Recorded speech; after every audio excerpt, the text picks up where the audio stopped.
Le mot dans mon esprit est très important. L'ère nouvelle, c'est quoi? Ça veut dire que le RCT vainqueur, glorieux du milieu des années 2010 est un RCT qui ne se reproduira plus. Non pas parce qu'on est contre les belles victoires, tout simplement parce que ça n'est pas possible et que c'est un modèle qu'on ne peut pas, qu'on n'a pas le droit de reproduire. Pourquoi? Parce que c'est un modèle qui conduit dans le mur. Dans le contexte du rugby français aujourd'hui, tel qu'il est, on n'a pas les moyens de cette politique.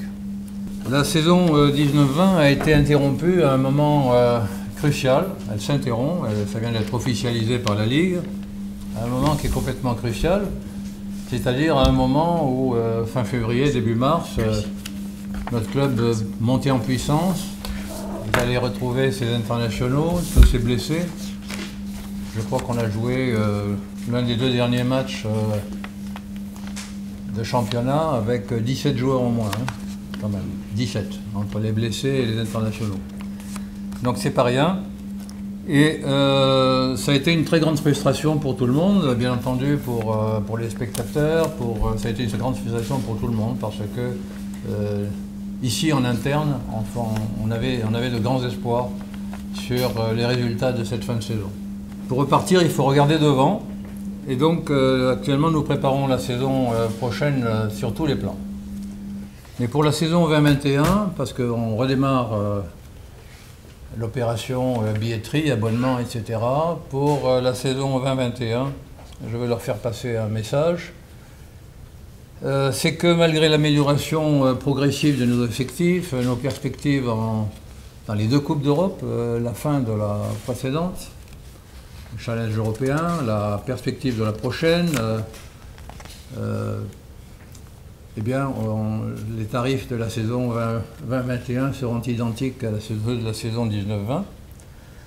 Et puis ensuite, comme il y a une incertitude sur le démarrage effectif de la saison, normalement en championnat c'est le 4 septembre, mais enfin il y a encore des incertitudes qui sont sont liées à la situation économico-politique.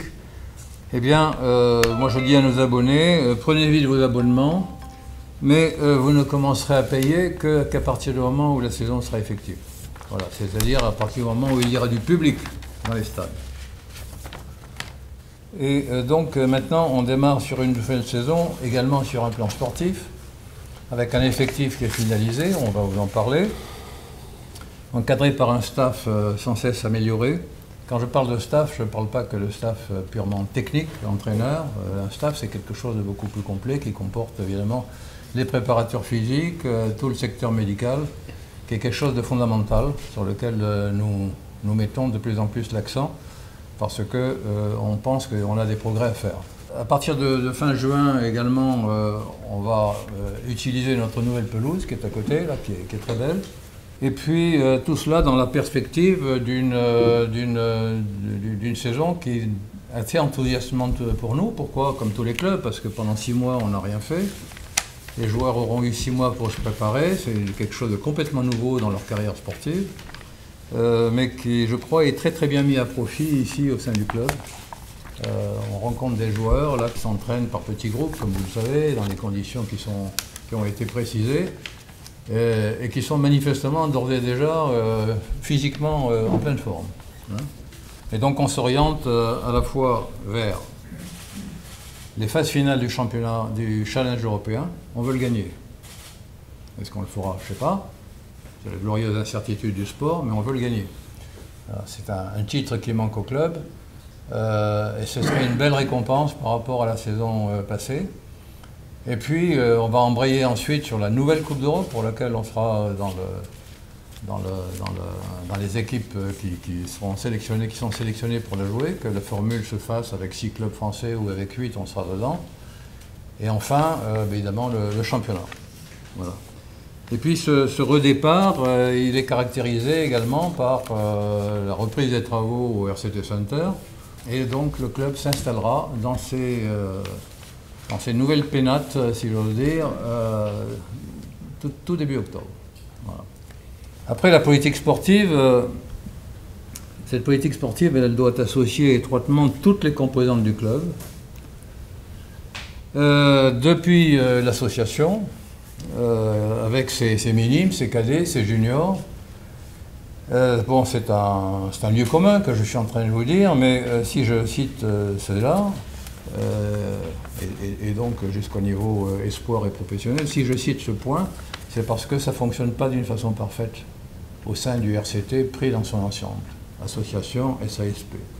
Ça veut dire qu'il faut privilégier la qualité des formateurs, des éducateurs, des entraîneurs, et que soient mises en œuvre surtout des méthodes communes depuis le début de la formation jusqu'au professionnel, des méthodes communes d'entraînement et de jeu.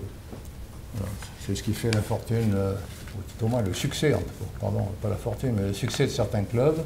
Et ça, c'est quelque chose que nous voulons instituer et pérenniser au sein du RCT. En tout cas, si vous voulez, derrière ces propos, je veux réaffirmer très très fort quelque chose qui est la clé de voûte du futur du RCT, c'est la formation. Donc vous voyez qu'il y a un changement radical par rapport à il y a quelques années. Ça ne veut pas dire qu'on s'interdit de recruter tel ou tel bon joueur ailleurs, ou très bon joueur ailleurs. Ça veut dire que l'essentiel de nos troupes doit venir de notre formation. Donc aujourd'hui, le RCT retrouve petit à petit une dynamique. On est dedans. Elle ne se sent pas forcément ces jours-ci, ces mois-ci, parce qu'on est tous à l'arrêt. Mais je peux vous dire qu'il y a une véritable dynamique au sein du club. Et moi, je suis convaincu qu'en dotant ce club de bases solides, on garantit l'avenir du club. Parce que, vous savez, les hommes passent, les présidents passent, et il faut que l'institution reste, et qu'elle reste forte. Voilà, ça, c'est le sens total de ma mission au sein du RCT. Bonjour à toutes et à tous. Donc, on va vous présenter un peu les mouvements d'effectifs pour la future saison. Les joueurs sortants, rentrants, ainsi que les prolongations. Donc, vous aurez une idée de l'effectif sur la saison prochaine. Donc, on va commencer par le staff. Au sein du staff, donc Casey Lolala et Sébastien Tidusbord sont remplacés par Julien Dupuis, qui sera en charge de l'attaque et de l'animation offensive des trois quarts. Donc voilà, Julien, qui a un palmarès de joueurs, un très beau palmarès de joueurs, nous apportera son expérience et son enthousiasme après avoir entraîné au Stade français. Très peu de changements. Donc Eric Dazal-Martini sera toujours en charge du secteur de la touche et du spécifique jeu d'avant. Donc Julien Dupuis nous rejoint, entraînera les trois quarts. Comme l'a dit le président, on s'appuie sur la formation. Et le staff espoir, donc José Suta et Georges Valiorgue, sont partie intégrante du staff première. Ils seront à la tête de l'équipe espoir. Concernant les prolongations qui ont été actées dans l'année et en fin de saison, donc pour les avants, Anto et Triard s'est réengagé pour 4 saisons. Théo Lachaud, jeune talonneur international du centre de formation pour 2 saisons. Charles Olivon, capitaine de l'équipe de France pour 5 saisons. Sergio Parissé pour une saison supplémentaire. Swan Rebach pour 2 saisons. Bastien Souris pour 2 saisons. Pour les trois quarts, Erwan Dridi, joueur du centre de formation. Daniel Hubkefan pour 3 saisons. Anthony Méric pour une saison. Ramiro Moyano, 2 saisons. Et Sonatane Takuloa qui nous a rejoint la saison dernière pour 2 saisons. Sur les avants, au niveau des mouvements, on a 6 sortants. Donc Mamouka Gorgodze, Liam Messam, Steph Olembele, Mars van der Merwe, Corentin Vernet, Flo van Wenberg. Nous avons 2 entrants, Jérémy Boyadjis et Thomas Jolmes. Sur l'effectif donc, des avants, donc pilier droit Beka Gigashvili, Emric Setiano, Jérémy Boyadjis, Lucas Tchelidze, Anto Etriard, Bassouri, Christo Lofoua, Théo Lachaud, Flo Frisia, JB Gros, Seb Tao, Bruce Deveau. Deuxième ligne, Brian Anouissé, Rom Tao, Eben Estebetz, Thomas Jolmes, Mathias Alagaou. Troisième ligne, Rafla Kafia, Tom Moirot, Matteo Lecorvec. Troisième ligne centre, Sergio Parissé, Facundo Issa. Troisième ligne, Charles Olivon, Swan Rebadge, Jouori. Voilà, comme vous pouvez le voir, à chaque fois, il y a des jeunes qui sont positionnés parce qu'on a travaillé sur un plan de succession sur plusieurs années avec Laurent. Donc il vous en dira plus tout à l'heure. Donc concernant les recrues devant Jérémy Boyadjis, qui est un joueur qui vient de Rennes, qui a fait quelques saisons Pro D2, mais qui a joué exclusivement en Fédéral 1. Donc c'est un joueur, qui nous a paru avec de bonnes disponibilités pour jouer à haut niveau, avec du potentiel. Donc c'est un joueur qui nous rejoint. Donc voilà, avec des qualités certaines sur la mêlée fermée. Après, à nous de lui donner un cadre et les clés nécessaires pour s'imposer à ce niveau-là. Mais on a entièrement confiance en lui et c'est un joueur qu'on suivait depuis longtemps. Thomas Jolmes qui nous rejoint de La Rochelle, qui lui est un joueur jeune à fort potentiel, qui sort d'une saison compliquée après avoir fait 2 très grosses saisons à La Rochelle, qui était quand même sur les listes équipe de France. Voilà, c'est un joueur qui vient se relancer et qui va nous apporter, sa dimension physique et 2, surtout l'envie de se relancer après une saison quasi blanche. Effectif 3/4, donc pour les sortants, nous avons Hugo Bonneval, Miner Skulder qui ne viendra pas, Julien Savea, Rhys Webb, Yokotin qui part en prêt à Agen, Maka Foliaki et Mathieu Smiley qui part en prêt à Mont-de-Marsan. Nous avons un entrant, Issa Toeava. Après sur l'effectif, donc numéro 10, Anthony Bello, Lou Carbonel, numéro 9, Baptiste Serin, Tane Takouloua, Anthony Méric. Après au centre, Julien Rito, Duncan Paella, Théo Dachary, Issa Toeava, Elie et Daniel Kefan, Gabin Villiers, Ryan Rebadge, Kalani Robert, Gervais Cordin, Massida Kouaka, Simon Moretti, Olivier Baudon, à l'arrière, Brysim, Ramiro Moyano et Juan Dridi. Donc là, pareil, beaucoup de jeunes qui seront intégrés. Certains ont déjà joué avec l'équipe pro. Concernant le recrutement de Issa, c'est un joueur qui vient de Clermont, qui a une très très grosse expérience déjà du top 14, qui a surtout une expérience internationale. C'est un joueur qui a joué tous les postes pour les Blacks, du 10 jusqu'à l'arrière.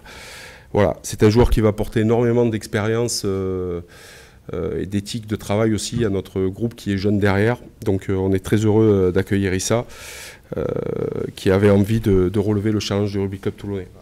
On a intégré tous ces jeunes, beaucoup ont déjà matché avec nous. Donc comme l'a répété le président, la formation fera partie d'un axe fort du Rugby Club Toulonnais sur les prochaines saisons. Concernant le programme de pré-saison, donc il y aura un stage au mois d'août, sur la période entre le 6 et le 11 août, d'un lieu qui reste à définir. Après, certainement, on aura un entraînement dirigé contre une équipe de Fédéral 1 de la région, à voir si ce sera hier ou Carqueiranne. Voilà, ce sera un entraînement dirigé où on prendra le contact. Après, nous avons un match contre Aix-en-Provence, où le lieu sera à définir, et on jouera le Stade Français, donc une semaine avant le début du top 14, au Stade Mayol. J'étais très surpris de voir cette info hier soir. Donc il n'y a pas d'annonce particulière à faire sur mon cas personnel. Donc effectivement, on a des joueurs qui sont engagés sur une durée, mais ils sont surtout engagés sur une durée pour le projet RCT. Donc ça, c'est quelque chose qui pour nous est primordial. Des joueurs qui s'engagent avant tout pour un projet. Mais moi, je n'ai pas commenté ce qu'il y a eu hier soir. Je suis même plutôt surpris de cette information. Ouais, je voudrais vous faire un commentaire à ce sujet, si vous voulez bien. C'est une information qui nous a surpris, je dois vous le dire. La première chose, c'est qu'on n'a pas du tout été consulté. Je pense que si c'était le cas, c'est une information qui touche le club au cœur. C'est pas rien de prolonger, signer un contrat de 5 ans pour une personne comme Patrice Colazo. Et donc ça devrait faire l'objet d'une annonce du club. Voilà. Donc on ne sait pas d'où elle vient cette information, donc nous ne la confirmons pas. Voilà. Après, si vous voulez savoir si ça nous intéresse de continuer à travailler ensemble, oui, mais il n'y a rien de formalisé, et donc l'information est à prendre avec des pincettes, mais en relâchant les 2 branches de la pincette. Voilà. Pour moi, c'est une faute. de la part de cette personne et presque une faute professionnelle. L'année prochaine pour le top 14, vous visez quoi? On est entraîneur du Rugby Club Toulonnais avec un palmarès comme le sien. Donc l'objectif, ce sera d'aller le plus loin possible aussi en top 14. Le président a parlé de la Coupe d'Europe parce que c'est la première échéance qui va arriver très tôt dans la saison, ce qui est un peu inhabituel parce que ce sera des matchs de phase finale en début de saison. C'est dommage puisqu'on n'a pas pu les valider sur la saison qui vient de s'achever, mais ce sera une étape importante pour ce jeune groupe qui est en construction depuis la saison dernière. Voilà, après pour ce qui est de démarrer la saison, pour les objectifs du top 14, bien sûr ils sont élevés, mais on sait aussi que la concurrence est élevée. Et comme je vous dis, quand on commence un championnat à Toulon, au Rugby Club Toulonnais, c'est pour aller le plus loin possible et tout mettre en œuvre pour le gagner. Mais après, on est plusieurs sur la ligne de départ à vouloir la même chose. Donc les objectifs restent élevés. Après, annoncer un titre, annoncer une position, au mois de juin, c'est un peu utopique. Mais par contre, ce qui est sûr, c'est qu'on a construit un effectif et surtout un état d'esprit pour justement que le Rugby Club Toulonnais soit dans les qualifiés et aille le plus loin possible dans cette compétition. Un mot sur Minor Scudder, venu, puis pas venu. Non, pas venu. Non, pas venu et reparti, pas venu tout court. Voilà, il faut dire la vérité quand on pose une question. Donc effectivement, c'est un joueur qui a été qu'on avait fait signer voilà, la saison dernière. Il a eu un problème à l'épaule. Il a eu l'honnêteté de dire qu'aujourd'hui, il n'était pas à 100% pour relever le challenge du Rugby Club Toulonnais, et notamment un projet, puisqu'il s'était engagé sur plusieurs saisons. Donc nous, ce qu'on a apprécié avec Laurent, pour avoir eu le joueur en direct, c'est justement sa franchise. Ce qu'on lui souhaite, c'est de retrouver les terrains. Apparemment, ce serait peut-être sur la bonne voie, mais ce qui est sûr, c'est qu'il était trop juste physiquement pour venir au Rugby Club Toulonnais. Et nous, on a apprécié surtout sa démarche, parce que malheureusement, souvent, des joueurs, pour honorer un contrat, préfèrent venir en étant pas à 100%. Pour lui, c'était un challenge excitant, c'était quelque chose qu'il avait envie de relever, de faire partie de cette aventure. Mais il a été très honnête, il nous a dit qu'aujourd'hui, voilà, le rugby de très haut niveau, c'était compliqué au vu de l'état de son épaule. Nous, ce qu'on lui souhaite, c'est de pouvoir continuer sa carrière, de ne pas s'arrêter sur cet échec. La période des transferts étant pas terminée, est-ce qu'on peut considérer que le recrutement de l'université est bien terminé ou vous avez une petite latitude pour voir un usage? Bon. Nous considérons avec Patrice, le président, que la période est terminée.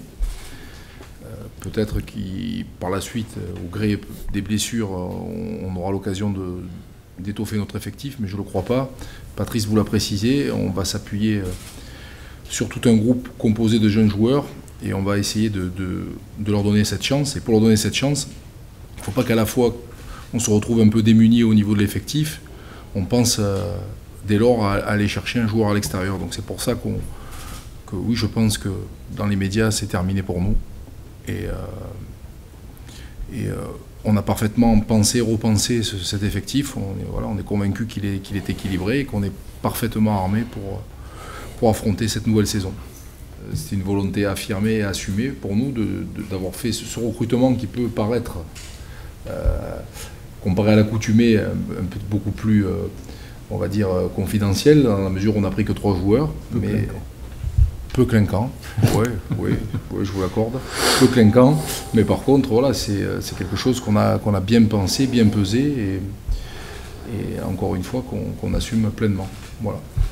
En un mot comme en mille, on pense que cet effectif est capable de nous permettre d'atteindre nos objectifs sportifs.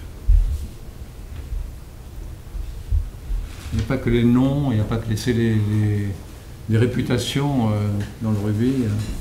On a eu... Ces 2-3 dernières saisons, on a eu des très grosses déceptions, hein, quand même, avec des joueurs de très grande réputation, qui ne nous ont pas apporté ce que l'on aurait voulu. Donc on est devenu très, très prudent par rapport en termes de recrutement. Concernant le projet de campus du PRCT, est-ce que vous pouvez nous dire ce qui est prévu peut-être dans les 5 prochaines années?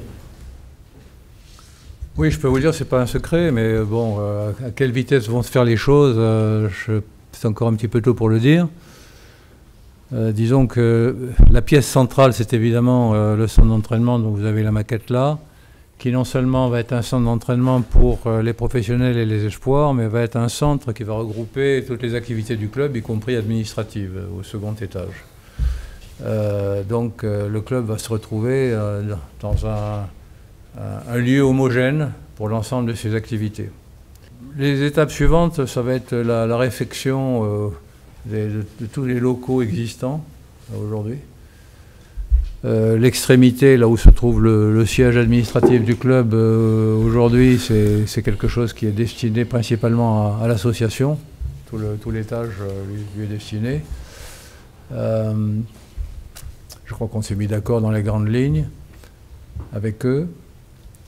Et puis au rez-de-chaussée, il y aura de l'accueil, il y aura une grande salle de presse également, digne de ce nom. Au-delà de ça, dans un horizon plus lointain, bon, ça, je pense qu'on l'attaquera dès que le RCT Santerre est terminé. Ce sont les investissements supplémentaires, évidemment, et pas négligeables. Au-delà, on va attaquer l'idée, on est sur l'idée pour l'instant, d'essayer d'équiper ce campus avec de quoi loger les jeunes joueurs. C'est un problème aujourd'hui, aussi bien pour l'association que pour nous, quand on accueille des jeunes joueurs, parfois des joueurs étrangers, pour une période courte, pour ce qui concerne les étrangers, parce que s'ils doivent rester, ensuite on leur trouve un logement, de façon à ce qu'ils restent dans le cocon, dans l'enceinte du club, et puis dans un milieu qui soit, pour ce qui concerne les jeunes, 17, 18, 19 ans, qui soit rassurant pour les parents. Des jeunes qui viennent d'autres régions du Var ou des départements limitrophes, les parents, c'est normal, aiment bien savoir un petit peu comment sont accueillis, comment sont logés, comment sont pris en charge leurs jeunes, comment ils peuvent poursuivre aussi leurs études. Voilà, il y a tout, mais ça c'est quelque chose qui est un projet qui est infiniment plus complexe parce que à la fois sur un plan juridique, ça répond à des normes différentes, et puis par rapport au cahier des charges que doit avoir cet ensemble. Donc ça, c'est dans un lointain qui est pas au-delà de 5 ans. Hein. C'est à l'intérieur des 5 années dont j'ai parlé, mais c'est quelque chose qui doit ou qui devrait se faire. Et puis en filigrane, peut-être quelque chose qui est cher à Laurent Emmanuelli, c'est essayer, mais alors en collaboration avec d'autres, d'essayer d'avoir un centre médical de médecine sportive, on va dire, pour parler de façon plus global, de très haut niveau, qui servirait au club, mais qui servirait également à des gens venant de l'extérieur. Voilà. Et donc, ça, c'est quelque chose qui se ferait, si ça se fait, en collaboration avec des professionnels du secteur. Voilà un petit peu ce qui doit pouvoir être inséré au sein de ce campus ou en bordure.